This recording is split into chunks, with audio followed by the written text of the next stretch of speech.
The stars above Kepler 442b looked the same as they always did. Marcus Chen stood at the observation window of New Hope Colony, watching the distant points of light flicker in the darkness. He held a warm cup of coffee in his hands and felt the familiar vibration of the mining equipment far below his feet. This was home now. 300 light-years from Earth. Behind him, the colony hummed with life. 3,000 people called this place home. Miners worked the rich mineral deposits deep underground. Scientists studied the unique geology of this world. Children played in the recreational dome, their laughter echoing through the corridors. Families had dinner together in the communal halls. It was peaceful. It was ordinary. It was everything the colonists wanted. Marcus turned away from the window and walked through the main corridor. Workers nodded to him as he passed. He was the colony director, responsible for keeping everything running smoothly. Most days, that meant handling supply requests, mediating disputes about work schedules, and making sure the air recyclers stayed operational. Boring work. Safe work. He made his way to the communications center, where his daughter Lisa sat at her station. She was 23 years old, bright and capable. Her fingers moved quickly across the controls as she processed routine messages from Earth and the other colonies. Supply manifests, personal messages, news updates. The same things she handled every day. "Anything interesting today?" Marcus asked. Lisa glanced up and smiled. "Not unless you count Mr. Patterson complaining about the food synthesizer again. He says the coffee tastes like motor oil." "The coffee does taste like motor oil," Marcus said, taking another sip from his cup. "But it's our motor oil." They both laughed. It was a good day. A normal day. Far across the galaxy, in a region of space humans had never visited, a very different conversation was taking place. The Sovereignty Council chamber was a massive structure, built to accommodate 4 different species. The Zalthar delegation stood on chitinous legs, their insectoid forms clicking and buzzing as they communicated. The Velthans floated in their gravity fields, crystalline bodies refracting light in rainbow patterns. The Korath representatives sat in pools of liquid methane, their tentacles moving in slow, deliberate patterns. The Shenkar observed from their elevated platform, their multiple eyes tracking every movement below. Hive tactician Zerkthal addressed the council. His translated words came through the chamber's universal translator system. "The humans continue to expand. They have established 37 colonies in the past decade. Their growth rate exceeds projections." A Velthan counselor shimmered with concern. "They possess faster than light travel. They are spreading quickly across sectors we consider ours. But they are weak." Zerkthal clicked. "Their technology is primitive. Their ships are slow. Their weapons are crude. They pose no immediate threat." A Korath delegate gestured with 3 tentacles. "Then why do we discuss them?" "Because unchecked growth leads to problems," Zerkthal explained. "We have seen this pattern before. Young species expand until they encounter established borders. Then conflict becomes inevitable. Better to manage the situation now, while they are manageable." The Shenkar observer spoke, its voice a harmony of multiple tones. "What do you propose?" "I have a demonstration," Zerkthal said. "We select an isolated colony. We occupy it. We show the humans their place in the galactic order. They will understand they cannot expand freely. They will accept limitations. They will accept our guidance. And if they resist?" the Velthan asked. Zerkthal's mandibles clicked in what passed for Xalthar laughter. "They are primitives who barely understand quantum mechanics. What can they do? We have conquered 17 species more advanced than them. The humans will comply, or they will be eliminated. Either outcome is acceptable." The council debated for several cycles. Finally, they agreed. The Zalthar would handle the human problem. One colony would be occupied. The humans would be taught their place. The sovereignty would continue its orderly administration of the galaxy. Gokthal left the council chamber satisfied. He had 12 warships at his command. Each one was more advanced than anything humanity possessed. His warriors were trained and experienced.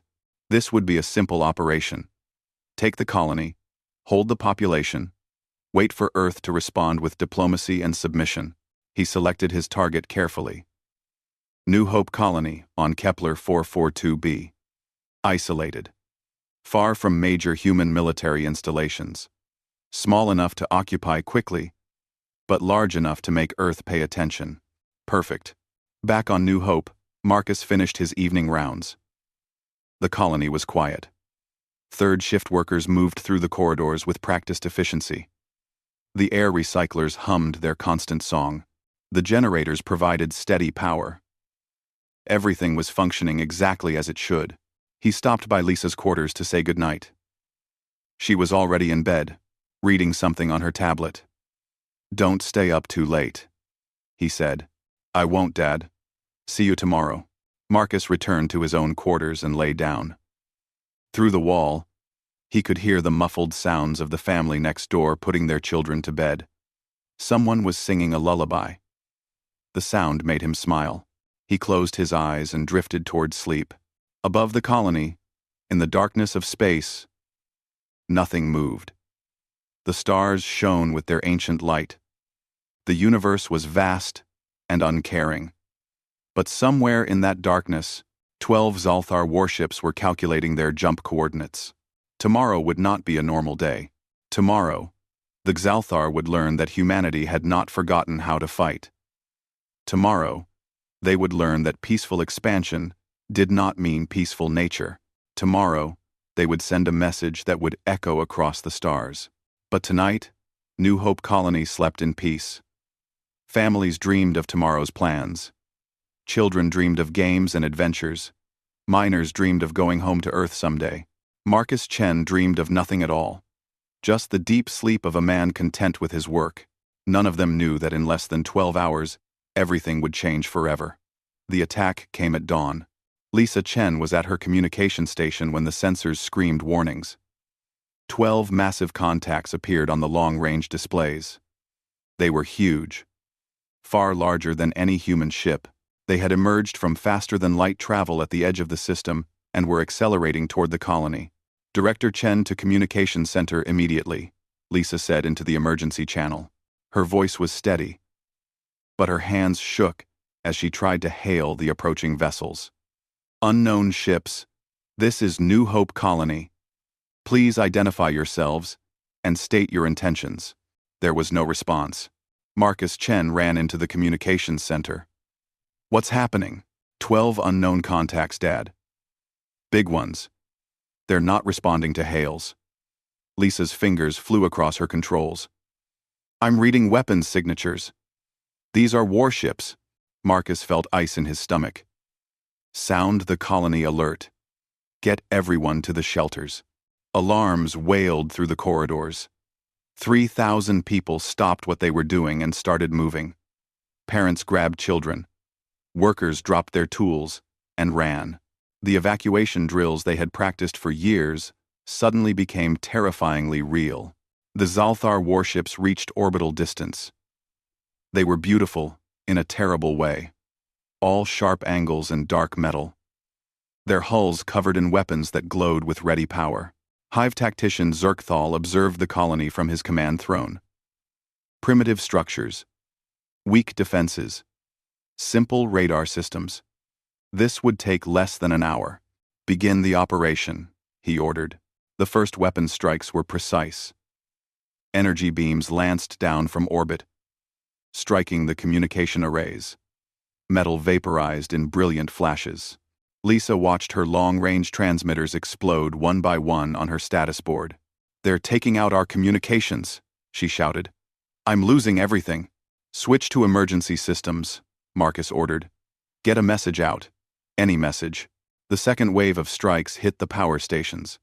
Explosions rocked the colony. Lights flickered and died.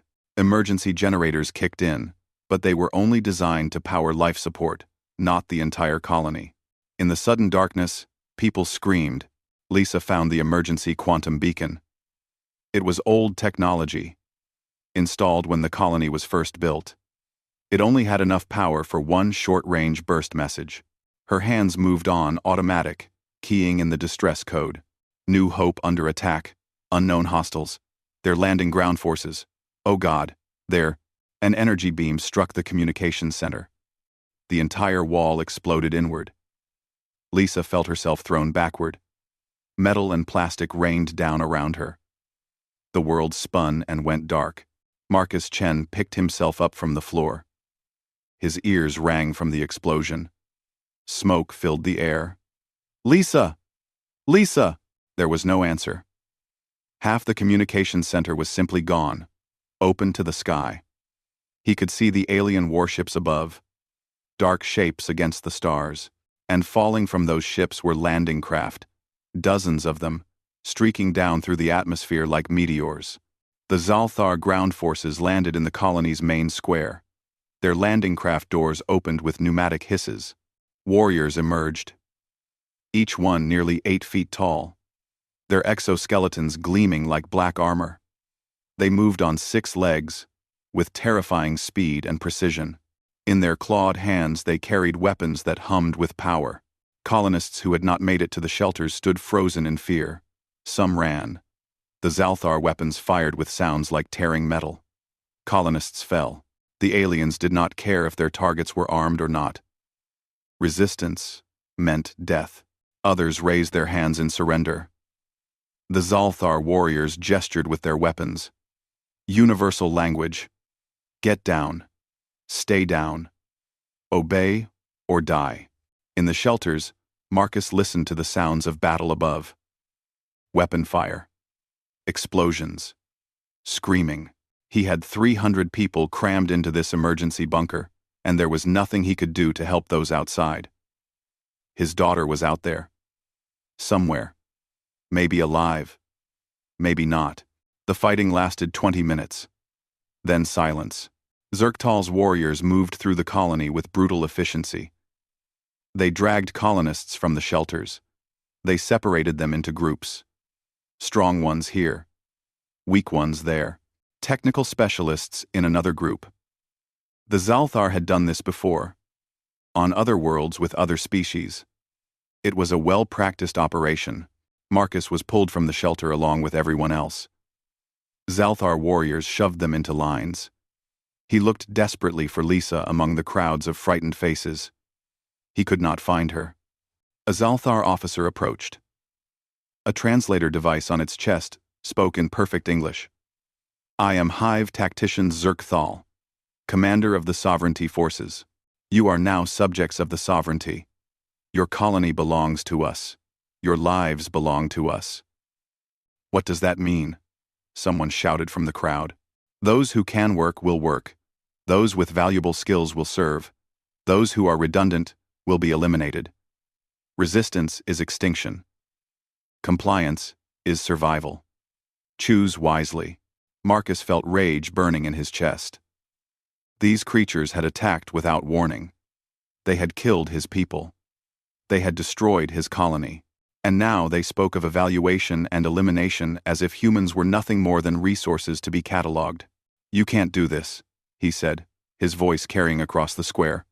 Earth will come for us. Zerktal's mandibles clicked. The translator rendered it as laughter.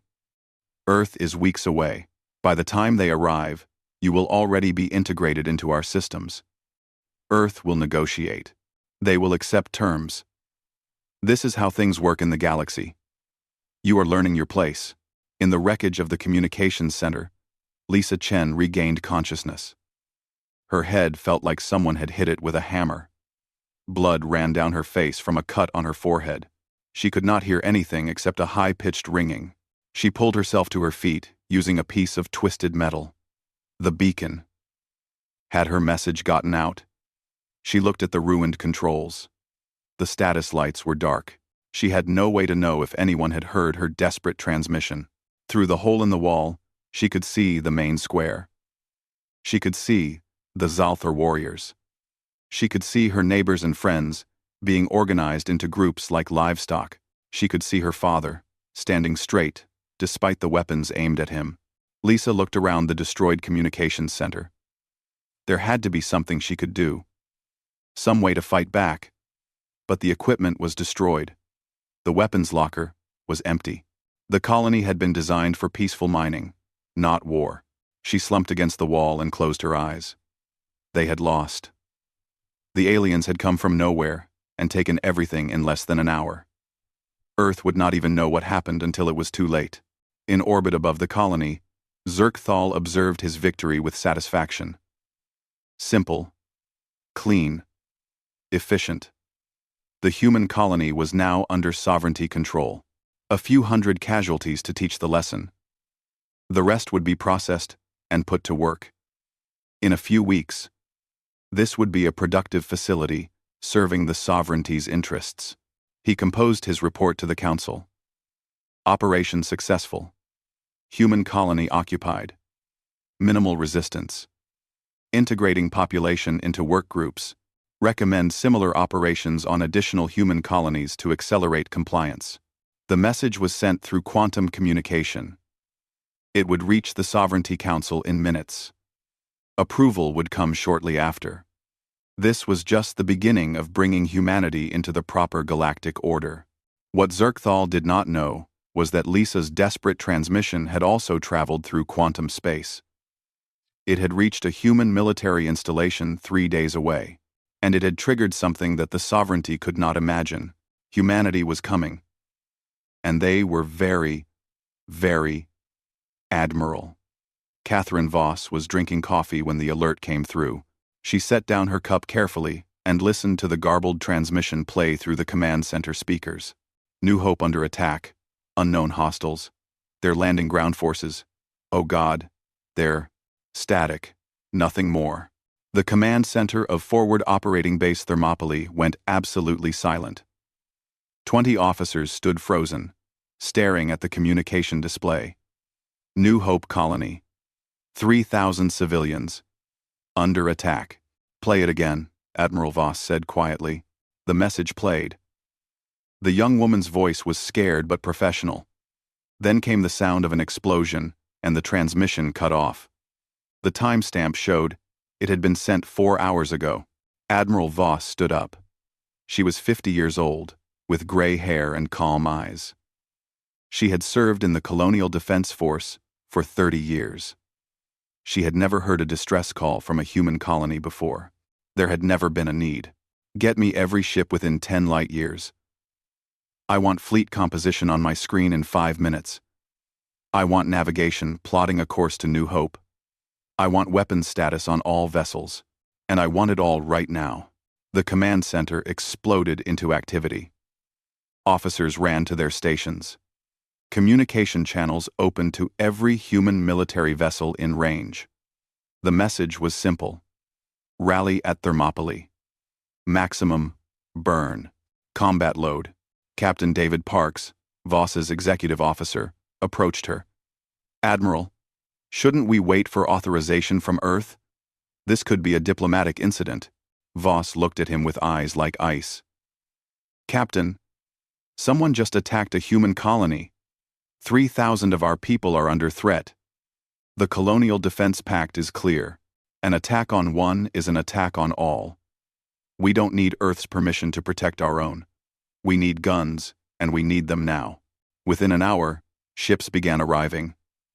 Destroyers, frigates, cruisers. They came from patrol routes, from escort duties, from training exercises. Every captain had heard the same transmission. Every captain understood what it meant. On Earth, the incomplete message reached the United Colonial Administration at 0300 hours local time.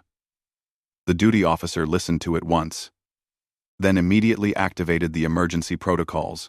Within minutes, the Council of Earth was being woken and summoned. General James Hawthorne, Supreme Commander of Earth's military forces, arrived at the council chamber, still wearing his exercise clothes. He had been at the gym when his aide found him. Tell me, he said simply. The aide played the transmission. Hawthorne listened without expression. When it ended, he said, "Get me the Secretary of Defense and the President. Now. And activate the war production protocols. Sir, we don't know what happened. This could be. Someone attacked our people. Hawthorne interrupted. "I don't care who they are or why they did it. Get me resources, and get them fast." The news hit Earth like an earthquake. Every media outlet carried the story. Unknown aliens had attacked a human colony. The transmission was played over and over. People heard the fear in that young woman's voice. They heard the explosion that cut her off. In the streets of every major city, crowds gathered. There was no panic, no hysteria. Instead, there was something colder, something more dangerous. Humanity remembered how to be angry. The military recruitment centers opened at dawn. Lines formed immediately. Young men and women stood waiting to volunteer. Old veterans came out of retirement to offer their service. The message was clear. Our people are under attack. We answer the call. In the shipyards orbiting Earth and Mars, work shifted to 24-hour operations. Civilian construction was halted.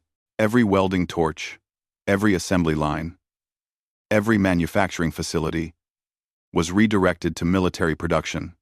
Warships, weapons, ammunition. The Council of Earth met in emergency session. There was no debate about whether to respond. The only question was how hard to hit back. "We need to be measured," one counselor argued. "We don't know who attacked us or why. Starting a war could."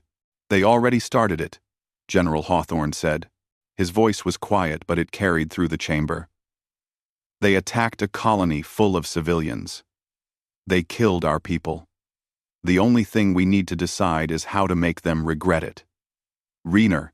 The vote was unanimous. Earth's full military resources were authorized for deployment. Any and all force necessary to rescue the colonists. Any and all measures to punish the attackers. At Forward Operating Base Thermopylae, Admiral Voss watched her fleet assemble. 23 warships had answered the call. More were coming from further out, but she could not wait. Every hour that passed meant more danger for the people on New Hope. She stood on the bridge of her flagship, the UCAS Indomitable. Around her, the other ships hung in space like sleeping predators. Destroyers bristled with missile tubes. Cruisers carried enough firepower to level cities. And in their holds, 15,000 Marines checked their weapons and armor. Voss opened a fleet-wide channel. "This is Admiral Voss to all vessels. 3 days ago, New Hope Colony was attacked by unknown hostile forces. 3,000 human civilians are now under enemy control. We don't know who attacked them. We don't know why. We don't care." She paused and looked at the faces of her bridge crew. Young and old, experienced and fresh, all of them watching her with absolute attention. "What we do know is this. There are people." They sent out a distress call. We answer. We cross whatever distance necessary. We fight whoever we have to fight, and we bring every single person home. There will be time for diplomacy later. Right now, we show the galaxy what happens when you touch humanity's children. Across the fleet, crews cheered. Marines checked their weapons one more time. Ship captains issued final orders to their departments. Voss turned to her navigation officer. "Set course for New Hope. Maximum military speed. All ships to follow." The fleet engaged their faster-than-light drives. One by one, the warships vanished from normal space, leaving only the distortion of their passage. They would arrive at New Hope in 3 days. Behind them, more ships were coming. Earth's full military might was being unleashed. Production facilities were running at maximum capacity. Every human colony was mobilizing resources. In the Sovereignty Council chamber, the Zalthar report was received with satisfaction. The operation had gone exactly as planned. The human colony was occupied. Integration was proceeding smoothly. Earth had been silent. Clearly, they understood the situation. Hive tactician Zerkthal prepared his forces for the long occupation. He stationed his warships in defensive orbit. He organized the human prisoners into work groups. He established communication with the sovereignty supply lines. Everything was proceeding according to doctrine. He did not know that his actions had awakened something terrible. He did not know that humanity had spent 10,000 years learning the art of war. He did not know that peaceful did not mean harmless. In 3 days, he would learn. The storm was gathering. Humanity was coming. And they were bringing everything they had. Admiral Voss sat in her command chair as her ship hurtled through the darkness between stars. She thought about the young woman whose voice they had heard on that transmission. She thought about 3,000 people waiting for rescue. She thought about the aliens who had attacked without warning. Weapons, she said to her tactical officer. When we arrive, I want every gun we have ready to fire. I want missiles loaded. I want Marines ready to drop. We go in hard, and we go in fast. Admiral, 3 days. 3 days. Until the Zalthar learned what it meant to threaten humanity. 3 days. Until the galaxy saw what happened when peaceful species were pushed too far. The storm was coming. And it carried humanity's wrath across the heavens. The human fleet arrived at the edge of the Kepler 442b system in a formation the Xalthar had never seen before. 23 warships emerged from faster-than-light travel spread across millions of kilometers of space. They did not cluster together like sovereignty vessels. They formed a three-dimensional net that covered every approach angle. On the bridge of the Indomitable, Admiral Voss studied the tactical display. 12 Zalthar warships hung in orbit around New Hope. Big ships, advanced ships, ships that probably had better shields and weapons than anything humanity possessed. She did not care. Communications. Send this message to the hostile forces. You have 1 hour to evacuate and release all prisoners. This is your only warning. A. The message crossed the system at light speed. In orbit around New Hope, Hive tactician Zerkthal received it, and his mandibles clicked in amusement. 23 primitive warships thought they could threaten 12 sovereignty vessels? The humans were more foolish than he had calculated. Ignore the message, he ordered. Prepare defensive formations. When they close to weapons range, destroy them. Leave one ship intact so they can report their defeat to Earth. The human fleet did not wait for a response. Admiral Voss watched the countdown timer reach 0. All ships, she said calmly. Execute attack pattern Delta 7. Weapons free. Show them why you don't touch our children. What happened next would be studied in military academies for centuries. The human fleet did not advance cautiously. They accelerated toward the enemy at maximum burn, their engines blazing like new stars. And as they came, they fired. Kinetic kill vehicles launched first.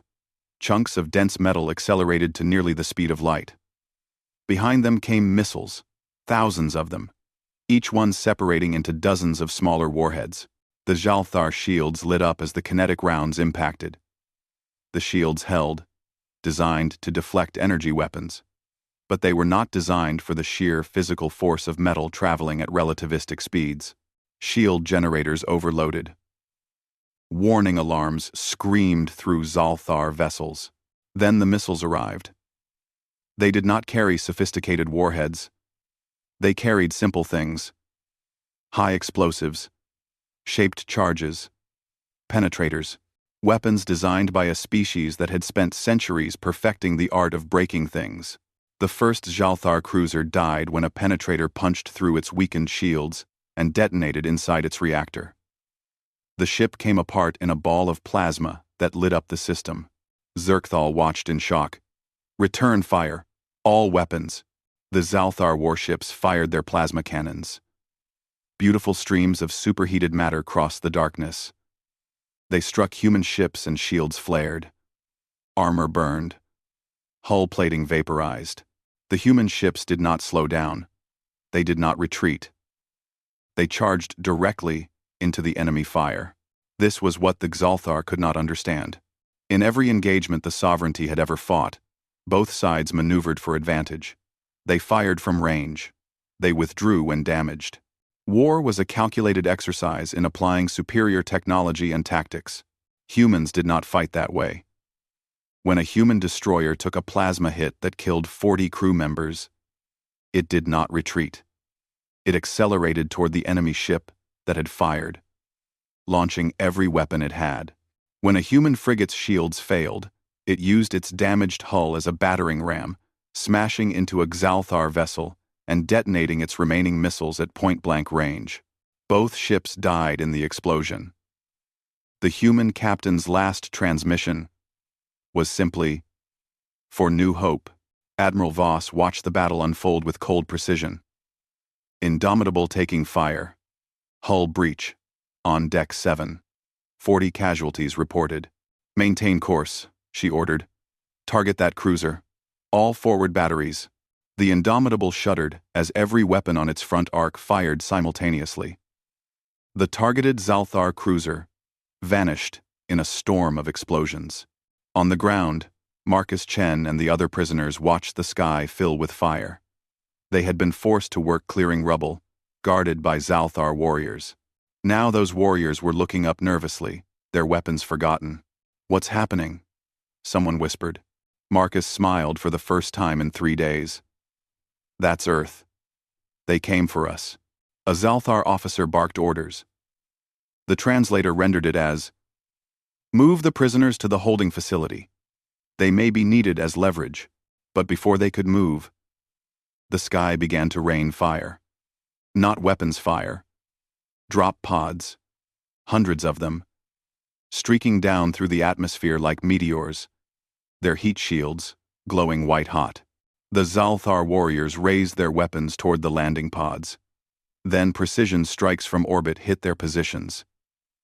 The aliens had seconds to realize what was happening before they simply ceased to exist.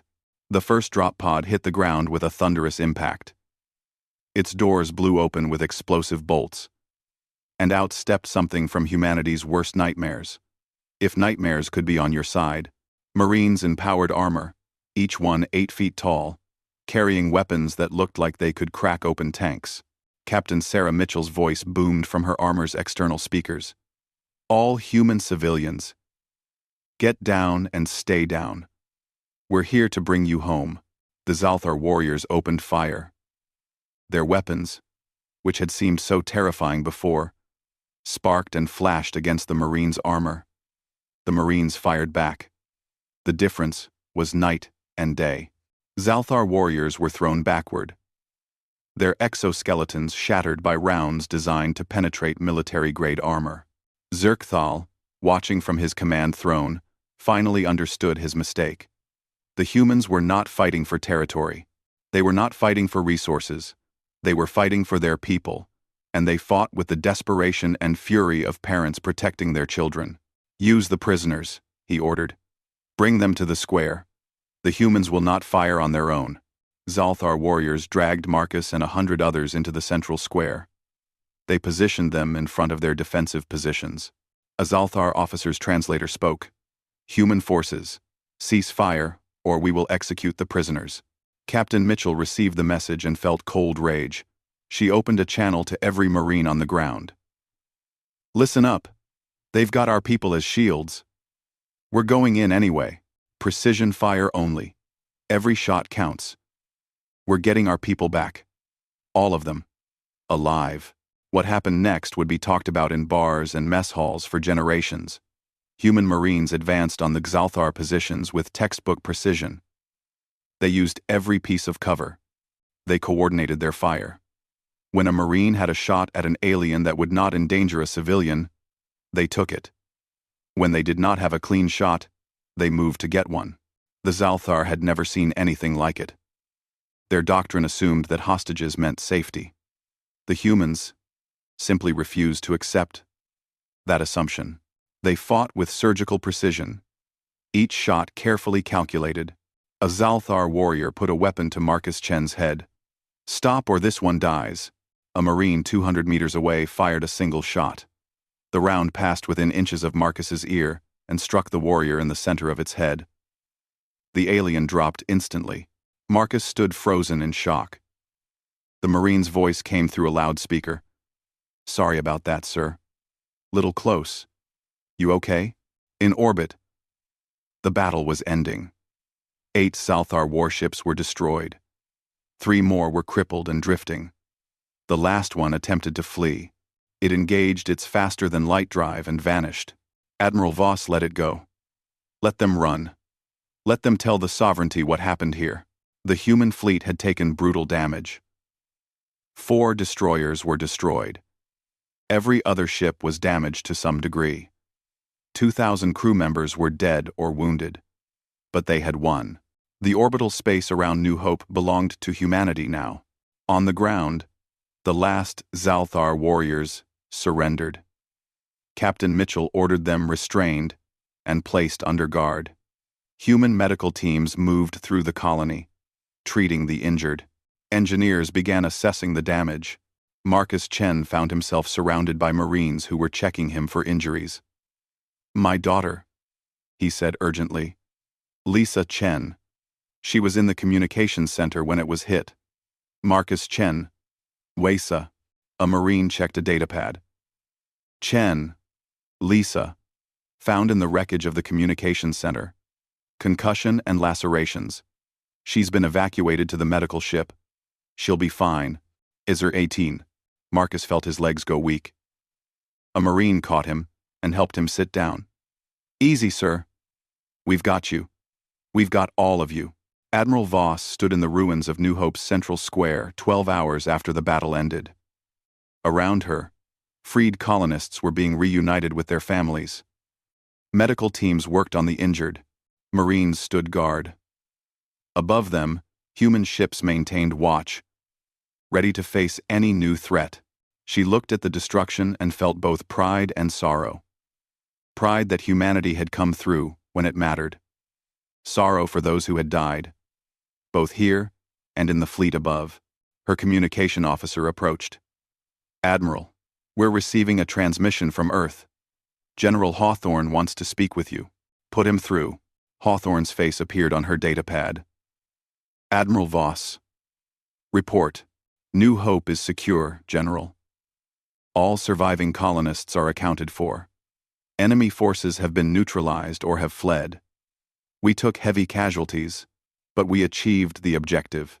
Good work, Admiral." Hawthorne paused. "The galaxy is watching. They need to see what happens when you attack humans. I need you to send a message." "What message, sir?" "Your choice, Admiral. Make it clear. Make it strong. Make sure they understand that this is what happens when you touch humanity's children." Admiral Voss understood.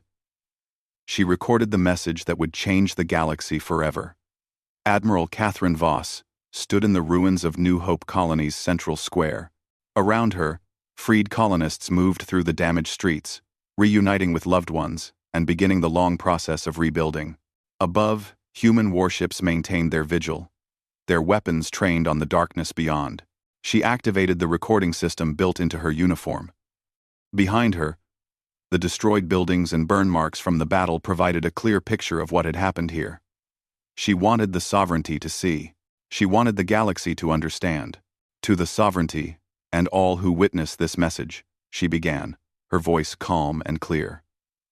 "I am Admiral Catherine Voss of the United Colonial Administration Space Force.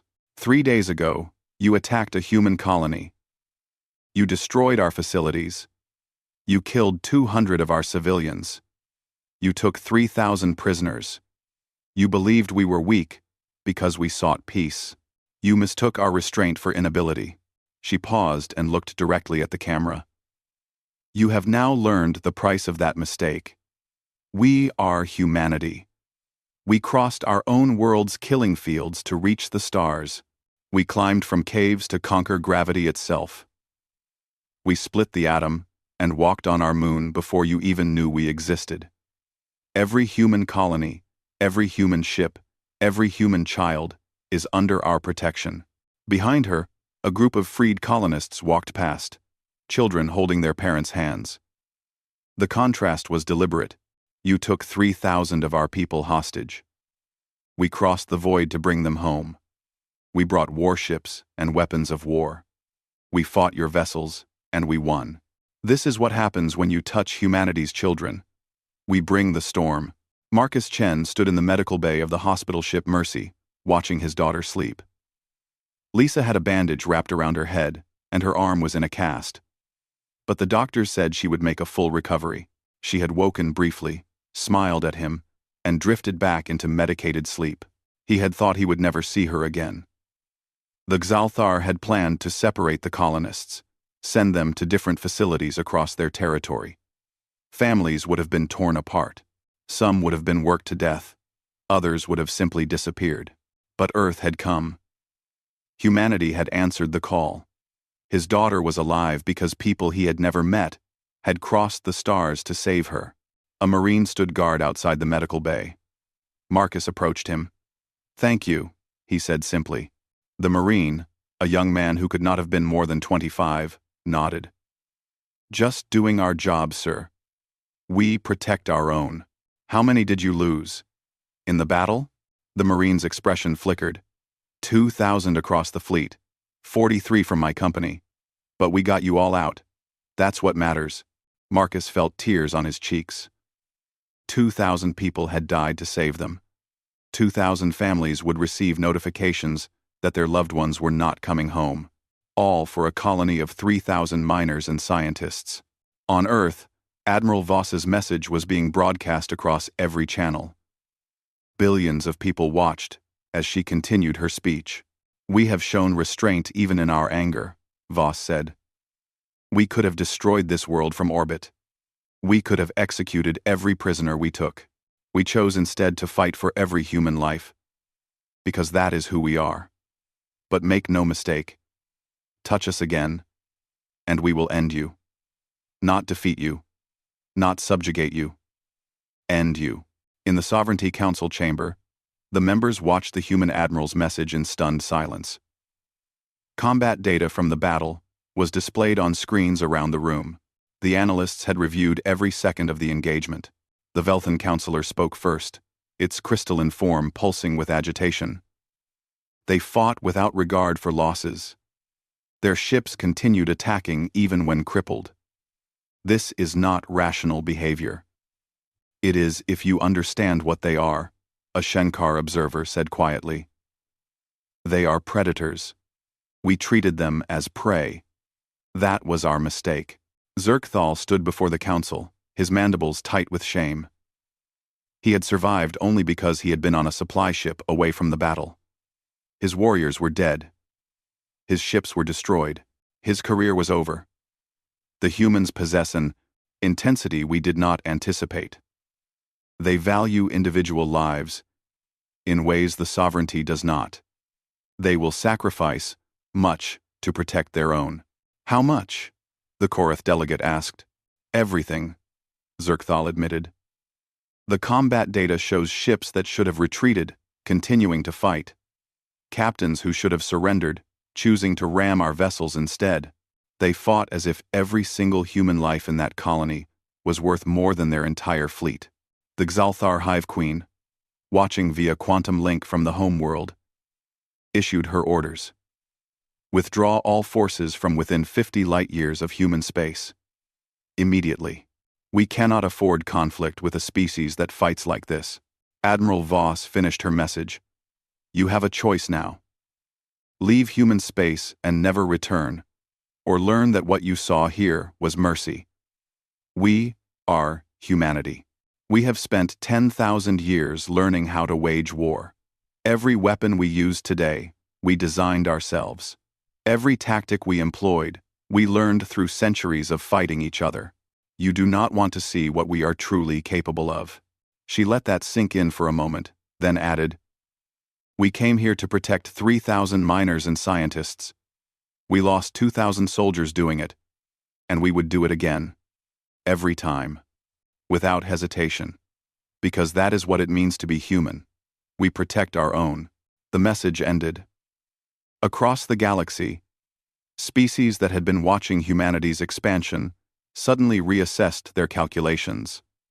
The humans had seemed weak, divided, easy to manage. Now they understood the truth. Humanity was not weak. They were patient. And when pushed, they became something terrible. On New Hope, the long process of recovery began. Ships from Earth arrived with supplies and construction materials. The dead were honored in a ceremony attended by every survivor. Lisa Chen stood next to her father, her arm still in a cast, and watched as the names were read aloud. 200 colonists. 2,000 fleet personnel. Each name, a person who would never go home. Captain Sarah Mitchell stood with her Marines. 43 of her people had died taking back the colony. She knew their names. She knew their families. She would write letters to each one, though no words could truly express what their sacrifice meant. But looking at the freed colonists, seeing families together, watching children play in the temporary shelters, she knew it had been worth it. This was why humanity maintained its military. Not for conquest, not for power. For this. For the moment when someone called for help, and knew that help would come. In the weeks that followed, human military presence in the region was reinforced. New bases were established. Patrol routes were expanded. The message was clear. Humanity would not be pushed. They would not accept limitations. They would defend their space with everything they had. The sovereignty attempted to open diplomatic channels. They offered compensation for the attack. They claimed it had been a mistake, a rogue commander, acting beyond his authority. They promised it would not happen again. Earth's response was simple. Leave our space. Stay out. Do not return. If we see sovereignty vessels near our colonies, we will consider it an act of war. And you have seen what happens when you go to war with humanity. Years passed. Other species watched and learned. Humanity continued to expand, but now their colonies were left alone. Word had spread across the galaxy. The humans were not the weakest species in space.